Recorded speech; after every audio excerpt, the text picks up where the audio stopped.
La paz de Dios sea contigo, bendiciones de lo alto para ti y para los tuyos. Qué bueno que estás una vez más conectado a nuestro canal de YouTube para recibir una vez más palabra de vida, palabra de inspiración y sobre todo palabra de edificación. Porque la palabra de Dios es viva y eficaz y más cortante que toda espada de dos filos. Y penetra hasta partir el alma, el tuétano de nuestros huesos, llega hasta, hasta discernir las intenciones y los pensamientos de nuestro corazón. Es una palabra poderosa y es una palabra digna de ser recibida por todos. En esta hora vamos a estar concluyendo, con el favor del Señor, el mensaje a la iglesia de la Odisea. Y como recordarás, es la séptima y última iglesia a la cual el Señor le dirige una carta por medio del apóstol Juan, que se encontraba desterrado en la isla de Patmos cuando recibe esta revelación, que es lo que conocemos hoy como el libro de Apocalipsis. En muchas Biblias, en lugar de Apocalipsis, aparece con el nombre de Revelaciones. Es exactamente el mismo libro, es el último libro de la Biblia. La Biblia comienza con Génesis, que significa principio, y termina con el Apocalipsis. Y en el Apocalipsis, pues como hemos estado estudiando ya por más de un año, desde que comenzó la pandemia, ya mismo serán 2 años que estamos en el tema de Apocalipsis. Estamos considerando que hay muchas profecías en este libro que son de doble referencia. Y eso quiere decir que han tenido un cumplimiento parcial, ya lo han tenido, pero no total. Hay una parte de ese cumplimiento que se verá próximamente. ¿Cuándo? Cuando el Señor pues determine que así sea. Y en muchas de estas iglesias del Asia Menor, entiéndase Éfeso, Esmirna, Pérgamo, Tiatira, Sardis, Filadelfia y la última y séptima que es la Odisea, hemos visto también una relación muy acertada con lo que ha sido la historia de la iglesia, desde la iglesia primitiva hasta la iglesia actual. Y muchos exégetas y muchos teólogos estudiosos de la palabra dicen que esto era una palabra profética de los cambios que veríamos en la iglesia desde sus comienzos hasta el presente. Algo bien interesante, bien interesante. Y pues vamos a continuar desarrollando el tema, una promesa para el que venciere. Y estamos en el libro de Apocalipsis, capítulo 3, verso 21. La semana pasada estuvimos desarrollando esta temática con las primeras frases de este verso y hoy pues vamos a culminarlo. Dice así la palabra del Señor: al que venciere le daré que se siente conmigo en mi trono. Está hablando Jesucristo, que como estudiamos en la vez pasada, está actualmente sentado a la diestra de Dios el Padre. Y allí pues está haciendo varias funciones, está sometiendo a todos nuestros adversarios y enemigos bajo la planta de nuestros pies. Está intercediendo por nosotros, al Padre. Y está realizando unas funciones que son primordiales para que la iglesia continúe victoriosa y triunfante en esta temporada. Pero también hay unas promesas que las vamos a estar considerando en esta hora. Y una de ellas es que le va a conceder que se siente con él en su trono. ¿A quién? A todo aquel que venciere. Así como yo he vencido, dice Jesucristo, y me he sentado con mi Padre en su trono. Te está poniendo él como ejemplo. Así como yo vencí y estoy sentado en el trono con mi Padre, De igual manera, al que venciere, le daré que se siente conmigo en mi trono. Ahora, desde esa posición de supremo honor, de la diestra del Padre, Jesucristo quiere que aquellos que también vencen al mundo por medio de la fe en Él, se sienten con Él en su trono. Un privilegio que no merecemos y que recibimos por la gracia infinita de Dios. Pero ¿cuál es la finalidad de esto? ¿Qué es lo que está detrás de esto? ¿Qué es lo que realmente significa esta promesa y esta expresión de que se sienten conmigo en el trono? No puede ser otra que la de reinar con Cristo sobre este vasto universo de Dios. Estamos hablando de gobernar, estamos hablando de autoridad, estamos hablando de ejercer influencia, estamos hablando de reinar con Cristo, reinar con Cristo. Esto es lo que Dios desea para cada creyente. Y hay una profecía que habla sobre el milenio, y es que luego que la iglesia sea levantada, la iglesia regresa a la tierra con Jesucristo. Esa es la parte visible de la segunda venida de Cristo. La parte invisible es cuando la iglesia sea levantada. Pero cuando la iglesia regresa con Jesucristo, esa es la parte visible de la segunda venida de Cristo, donde la Biblia dice en más de una ocasión que todo ojo le verá. De todos los confines de la tierra verán a Jesucristo. Jesucristo no viene solo, viene con su iglesia hermosa, con su iglesia ataviada, con su iglesia triunfante, con su iglesia victoriosa. Ya no la novia del Cordero, sino la esposa. Ya es la desposada porque ya se han celebrado en la presencia de Dios en el tercer cielo las bodas del Cordero. Y ahora Jesucristo viene con su amada iglesia. ¿A qué? A reinar por 1000 años sobre la tierra. Nosotros no vamos a estar en una nube flotando con un arpa, perdiendo el tiempo y tocando melodías. Nosotros vamos a estar con Cristo reinando sobre la tierra, ejerciendo dominio, poder y autoridad. 3 palabras importantes: dominio, poder y autoridad. Eso es lo que significa reinar con Cristo. Y esto está planificado por Dios desde antes de la fundación del mundo. Dios desea que cada creyente reine con Cristo sobre este vasto universo de Dios.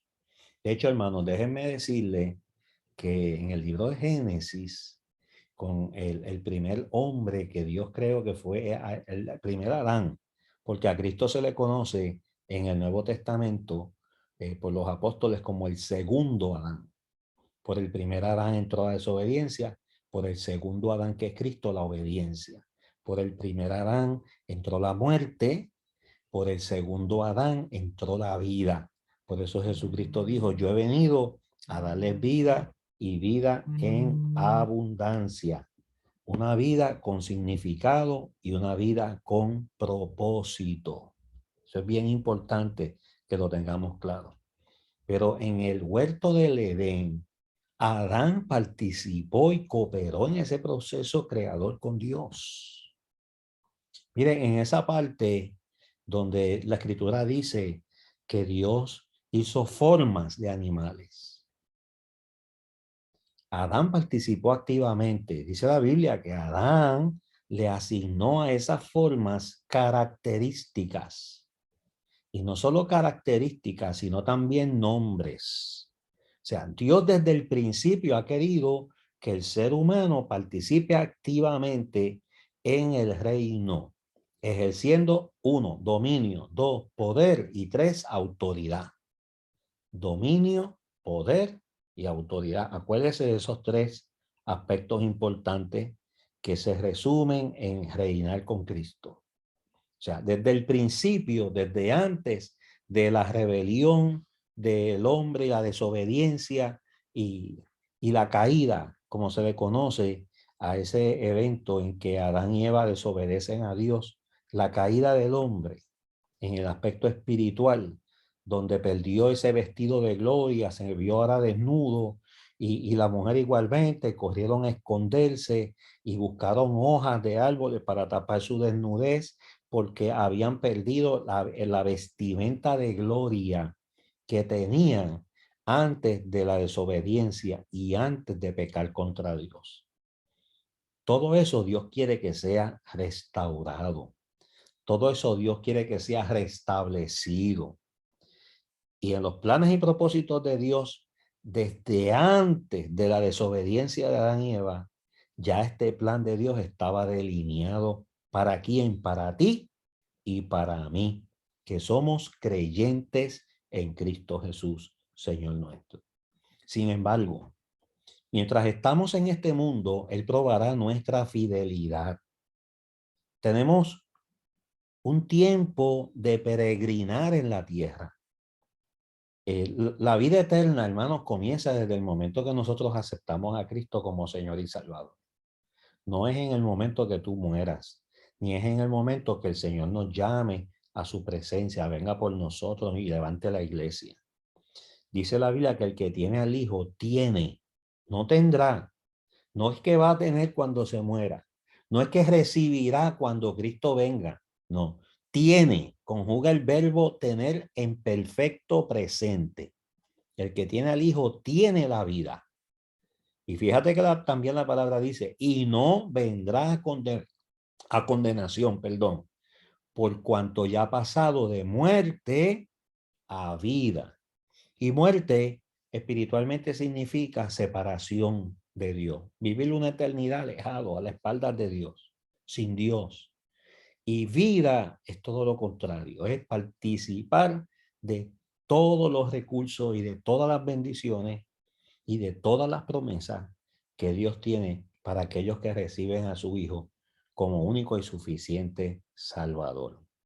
Cristo es la provisión de Dios y es el camino al Padre. Por eso él dijo, yo soy el camino, la verdad y la vida, y nadie puede ir al Padre si no es por medio de mí, dijo Jesucristo.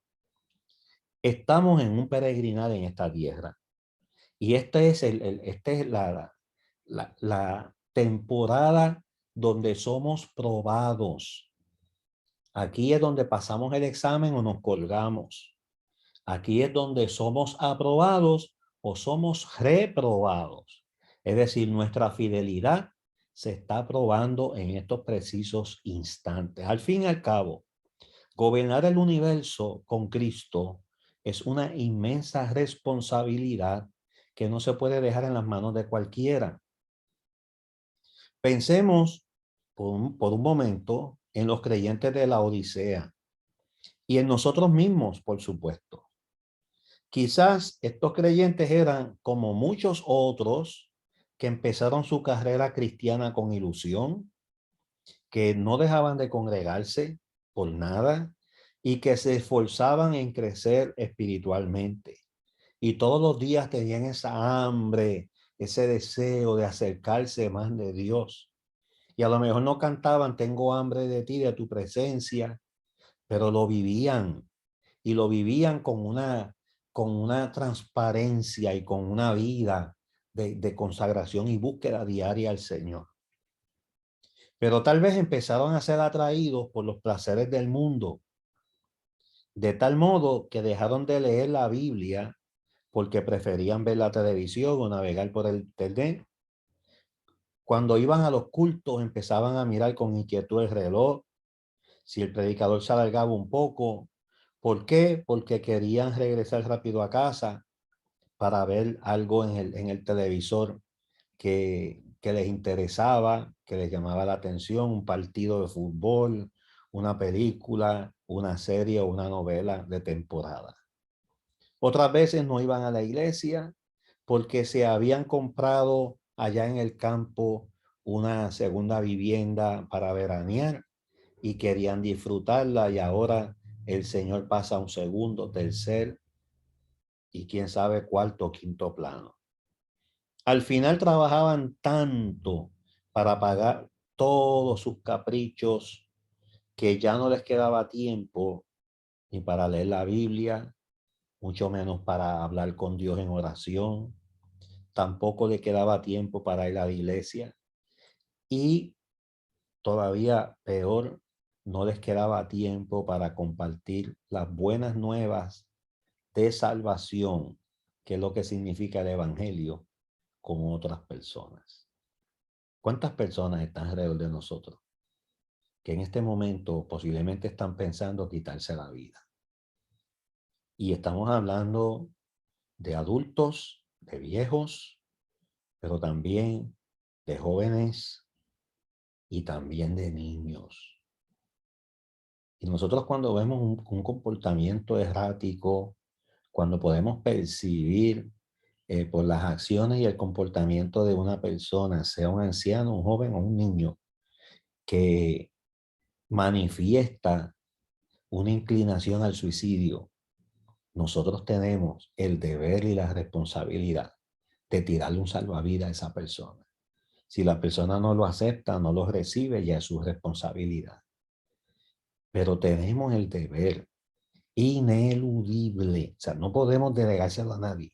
Si tú estás en una situación, te encuentras con un compañero de trabajo, te encuentras con un familiar, sea en una llamada telefónica, sea en una fiesta, sea en una reunión de trabajo, o en la escuela o en la universidad, y esa persona te manifiesta por sus palabras o por su comportamiento que está considerando privarse la vida, nosotros tenemos una palabra de esperanza para esa persona. Y qué triste llegar a la etapa de los cristianos de la Odisea que no tenían tiempo, no les alcanzaba el tiempo para compartir el evangelio con otras personas. Wow. Si muchos creyentes supieran que nos están grabando, si muchos creyentes supieran que nosotros somos el atalaya y el atalaya tiene una responsabilidad de dar la advertencia. Si la gente quiere recibir la advertencia o no, ya eso es problema de la gente, de las personas. Pero nosotros tenemos que dar la advertencia, tenemos que dar la invitación, tenemos que hacer la oferta, aunque nos desprecien, aunque nos digan, ya viene este con lo mismo, aunque nos cierren la puerta en la cara. Nosotros tenemos la responsabilidad ineludible de compartir las buenas nuevas de salvación. Somos, como dije hace un momento en la transmisión en Zoom, somos los ojos de Dios, los oídos de Dios, la boca de Dios, las manos y los pies de Dios en esta tierra.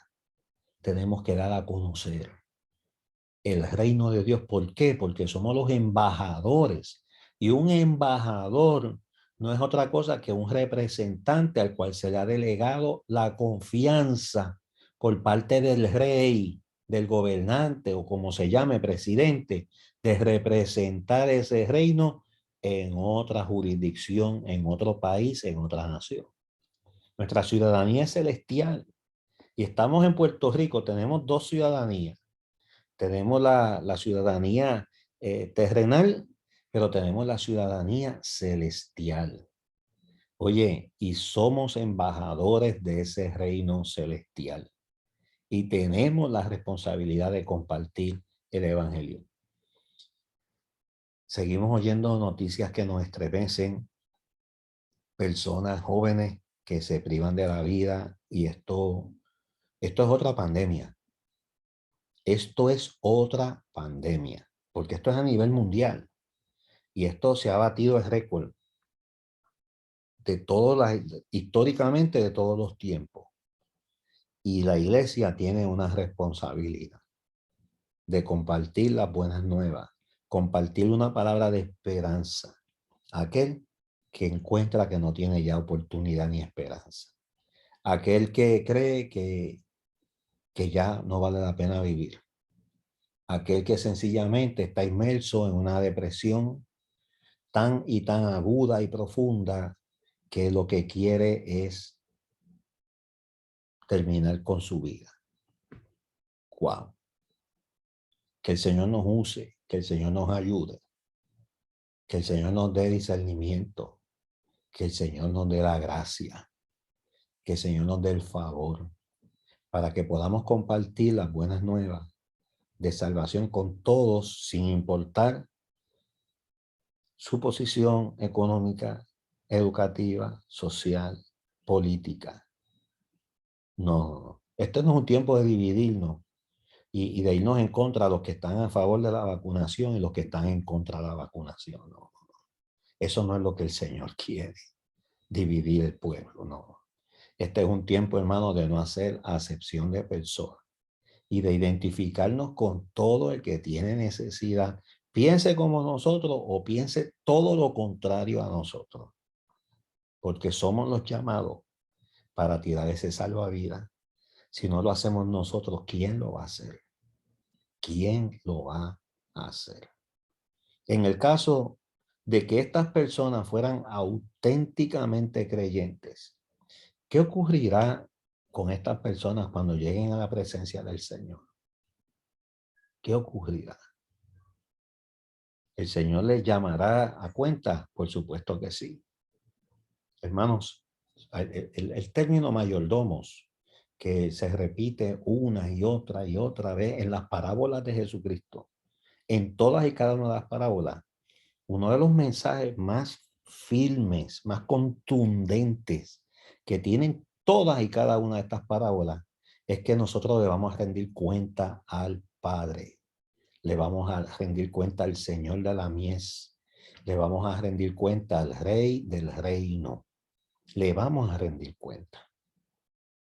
Y esa es nuestra responsabilidad. Por eso, hermanos, tenemos que estar en humillación. Por eso tenemos que estar dispuestos a servir. Porque el mayor en el reino es el que sirve. Ese es el título más grande que nosotros podemos aspirar. Servir. ¿Servir a quién? A los que nos rodean. Y a los que nos desprecian, sí, también. A eso también tenemos que incluirlos en la lista de nuestro servicio. ¿Qué puede poner el Señor en sus manos para que lo administren? ¿Qué puede poner el Señor en creyentes como los creyentes de la Odisea? Un mayordomo es uno que recibe de un rey, de un proveedor, lo que tiene, ¿para qué? Para ponerlo al servicio del Señor, al servicio de los demás. ¿Por qué? Porque les rendirá cuentas. Mire, le vamos a rendir cuentas por la vida, le vamos a rendir cuentas por cómo hemos bregado con nuestro cuerpo, cómo hemos tratado nuestro cuerpo. Eso es parte de nuestra mayordomía. O sí, eso es importante. Eso es bien importante. Le vamos a rendir cuenta a Dios lo que hacemos con el dinero. Le vamos a rendir cuenta a Dios lo que hacemos con nuestro tiempo. La riqueza más grande que nosotros podemos tener para administrar es el tiempo.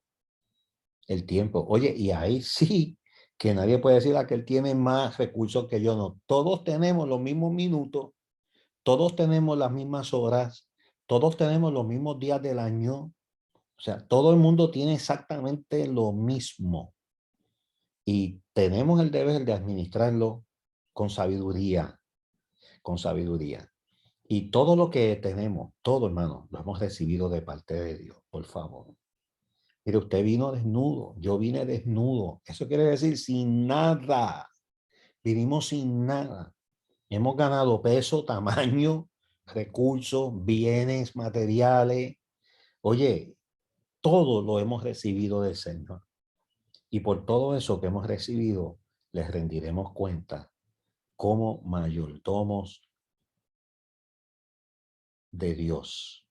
La respuesta la encontramos en la parábola que el Señor contó sobre las 10 minas. Y esta parábola está en el libro de Lucas, capítulo 19, del verso 11 en adelante. Dice, oyendo ellos estas cosas, prosiguió Jesús y dijo una parábola. Por cuanto estaba cerca de Jerusalén, y ellos pensaban que el reino de Dios se manifestaría inmediatamente. Dijo pues, Un hombre noble se fue a un país lejano para recibir un reino y volver. Y llamando a 10 siervos suyos, les dio 10 minas y les dijo, negociad entre tanto que vengo. Pero sus conciudadanos, mire qué detalle en esta parábola, sus conciudadanos, o sea, los que participaban de la misma ciudadanía de este noble, le aborrecían. Los suyos no les recibieron. Dice en Juan capítulo 1, verso 11, a lo suyo y no, a lo suyo, a traer el reino de Dios, que el hombre lo había perdido en el huerto del Edén, a traer lo que se había perdido, a lo suyo, no dice a los suyos, a lo suyo. Quiere decir que no vino más que para el pueblo de Israel, vino para todas las naciones de la tierra. Pero su pueblo Israel, los suyos, sus conciudadanos, no los recibieron. Y entonces dice el verso 12, Juan 1:12, mas a todos los que les recibieron, a los que creen en su nombre, les dio potestad de ser hechos, de ser llamados hijos de Dios. Y da ese detalle de sus conciudadanos que lo aborrecían. Y dice que enviaron tras él una embajada diciendo, no queremos que éste reine sobre, no, miren qué increíble. No deseaban que ese noble reinase sobre ellos. Aconteció que vuelto él, después de recibir el reino, mandó llamar ante él a aquellos siervos, a los cuales había dado el dinero. Las minas era una cantidad de dinero, para saber lo que había negociado cada uno. Vino el primero diciendo, Señor, tu mina ha ganado 10 minas. Una multiplicación de 10 veces. Y él le dijo, está bien, buen siervo, por cuanto en lo poco has sido fiel, tendrás autoridad sobre 10 ciudades. Fíjese que está hablando que fue probada su fidelidad de cada uno de estos siervos. Y fíjese que como promesa y recompensa se le está dando ahora autoridad para gobernar, autoridad para participar en ese proceso de reinar con Cristo. Verso 18. Vino otro diciendo, Señor, tu mina ha producido 5 minas. Este multiplicó 5 veces la cantidad de dinero que el Señor le había otorgado. Antes de irse, cuando regresa, le entrega 5 veces la cantidad. Dice, y también a este dijo, tú también sé sobre 5 ciudades. Yo estoy notando un detalle aquí interesante, y es que la proporción de la recompensa es de acuerdo a la multiplicación. El de las 10 minas son 10 ciudades, y yo sé que usted lo está notando también, y ahora el de las 5 minas son 5 ciudades. Es decir que en la justicia de Dios, hermano, nosotros seremos recompensados de una forma proporcional, de una forma proporcional. Vino otro diciendo, Señor, aquí está tu mina, la cual he tenido guardada en un pañuelo. Oiga esto. El dinero ese lo hizo un rollito, esos billetes, lo metió en un pañuelo y se lo metió al bolsillo. Y no hizo nada para multiplicar, no lo invirtió, no compró nada para multiplicar eso, sino que lo escondió. Y la razón que da, verso 21, porque tuve miedo de ti. Mire esto, por cuanto eres hombre severo, que tomas lo que no pusiste y ciegas lo que no sembraste. Wow. Esto es una actitud de rebelión. Esto es una actitud de desobediencia. Esto es una actitud de resistencia a las instrucciones. El Señor le dio una mina, era para que hiciera lo que hicieron los otros dos. Y él lo que hizo fue doblar ese dinero, meterlo en un pañuelo, embolsillárselo, y ahora le está entregando lo mismo que recibió. Por cuanto eres un hombre severo, le dice, por cuanto tuve miedo de ti, por cuanto tomas lo que no pusiste y ciegas lo que no sembraste. Es decir, no hay un reconocimiento de señorío, porque eso es lo que hace un señor, eso es lo que hace un rey. Y el rey le había otorgado eso para que él, como buen mayordomo, lo multiplicara, y se resistió, porque no hay un reconocimiento a este señor como rey de su vida. Así de sencillo se interpreta esto. Entonces él le dijo: mal siervo, por tu propia boca te juzgo. Sabías que yo era hombre severo. Oye, un Dios exigente. Si servimos un Dios exigente, que tomo lo que no puse, que ciego lo que no sembré. Él nos ha delegado unas tareas a nosotros, pero esas tareas Él nos las ha delegado dándonos unos recursos. Él nos ha dado unas minas, Él nos ha dado unas destrezas, Él nos ha dado unas habilidades, Él nos ha dado unas capacidades, unos talentos que nosotros tenemos que desarrollarlo. No podemos esconderlo en un pañuelo y cuando lleguemos a su presencia decir: mira, no me interesó seguir las instrucciones que me diste, y lo que me diste, mira, así mismo como me lo diste, te lo devuelvo, te lo entrego. No, eso no es lo que el Señor quiere. Dice: ¿por qué pues no pusiste mi dinero en el banco, para que al volver yo lo hubieras recibido con los intereses? Wow. Te está diciendo: si tú no querías evolucionarlo, si tú no querías envolverte en el proceso, pudiste poner a otros en el proceso y habérselo entregado a otros, para que cuando yo volviera, tener por lo menos los intereses, pero ni tan siquiera se interesó en realizar esa actividad. Entonces le dice a los que estaban presentes: quítenle la mina y dénsela al que tiene las 10 minas.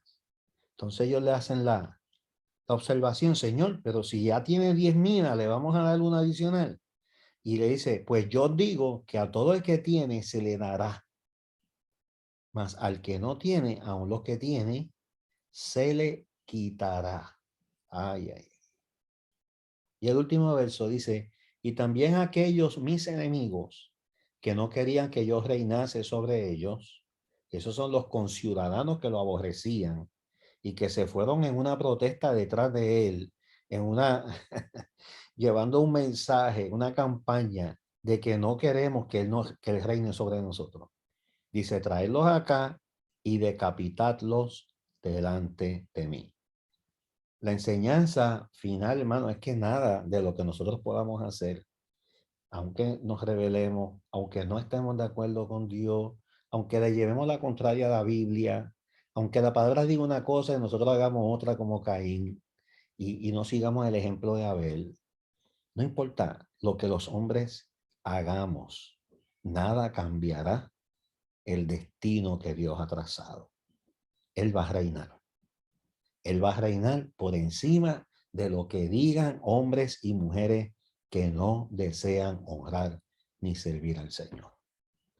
Y lamentablemente tendrán que enfrentar las consecuencias de su rebelión y desobediencia. Se nos está acabando el tiempo. Yo intereso terminar esta carta de la Odisea hoy. Así que vamos a continuar rapidito. A aquellos que habían negociado hábilmente con el dinero recibido y lo habían hecho producir, el Señor les dio autoridad sobre varias ciudades, a cada uno en proporción de cuánto habían aumentado el capital inicial. Pero a uno de ellos, que no había producido nada, se le quitó incluso lo que le había sido dado.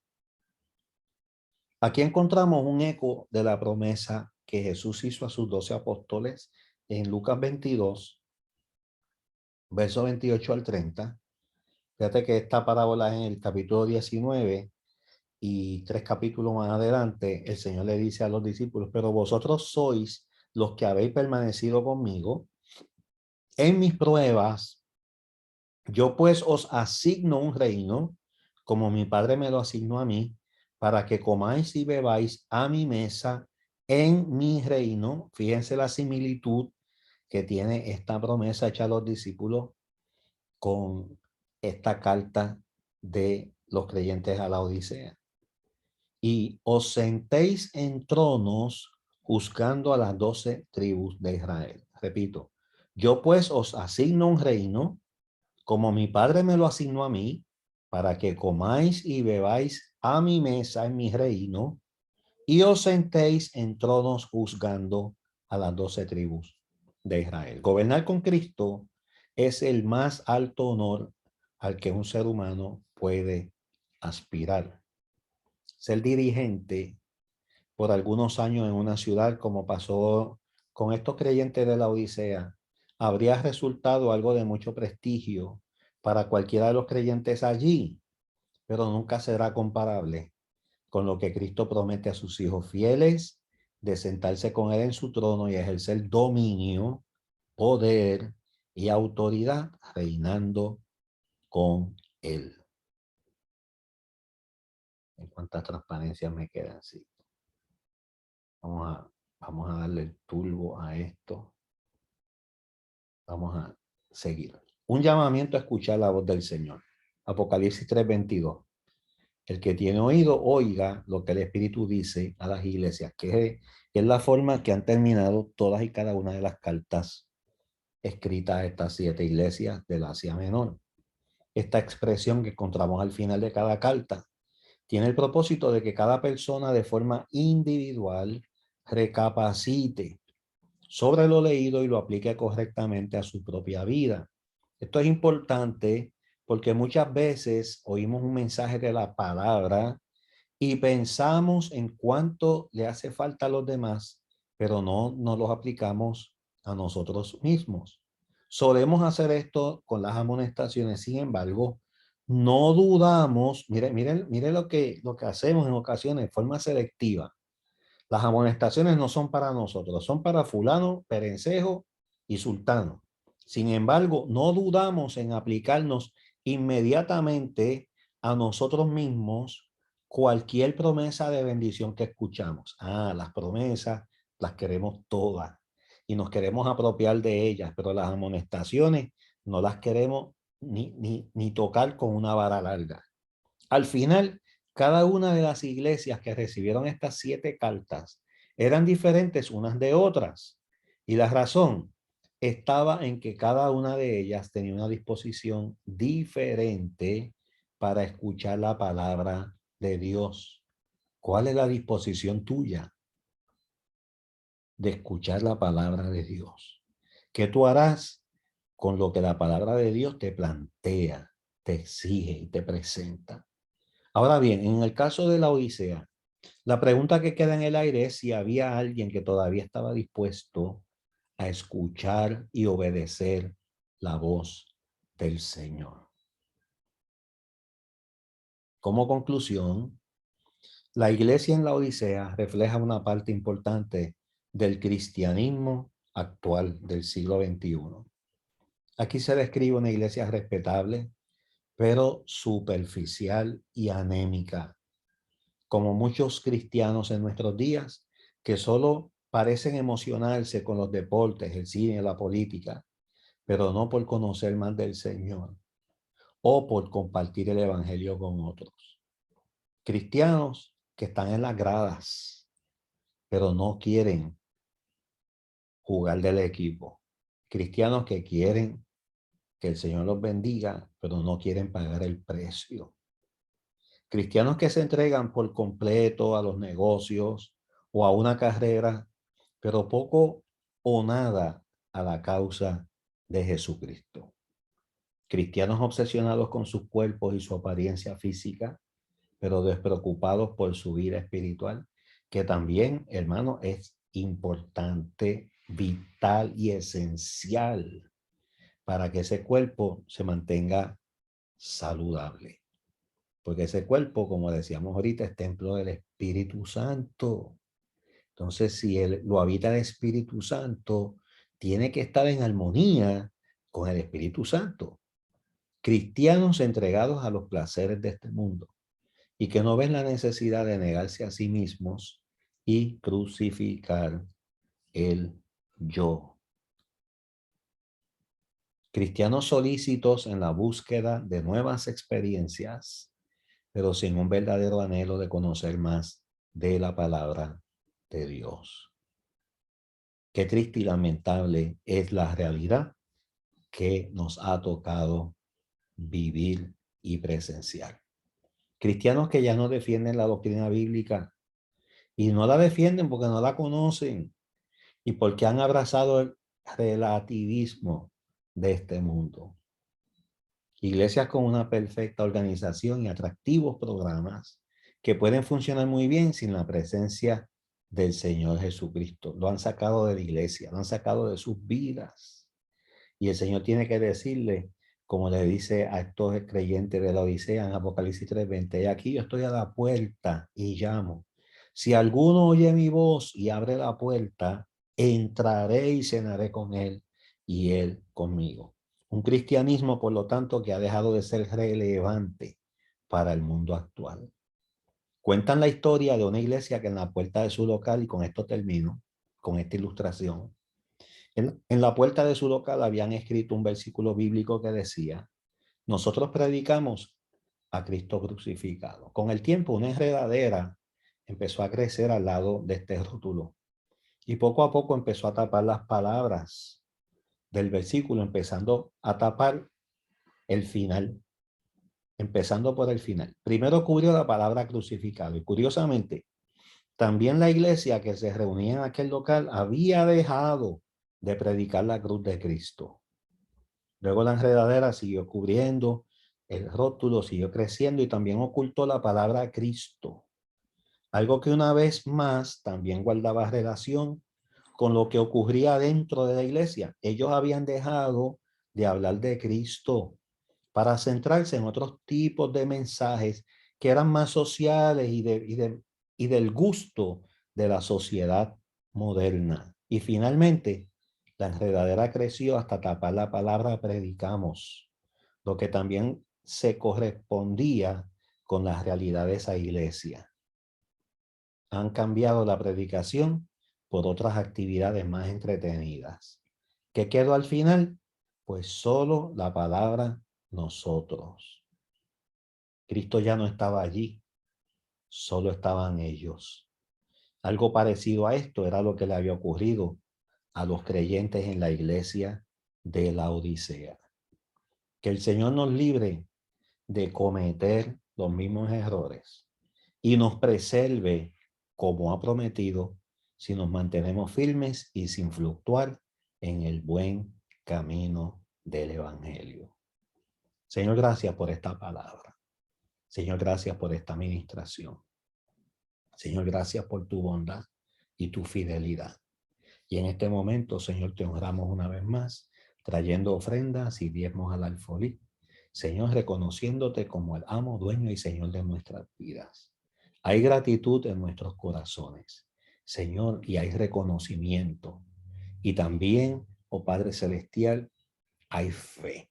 Sabemos, oh Dios, que tú suplirás todo lo que nos falte conforme a tus riquezas en gloria. Te bendigo en el nombre del Señor Jesucristo y hasta el próximo mensaje y estudio de la palabra del Señor la próxima semana.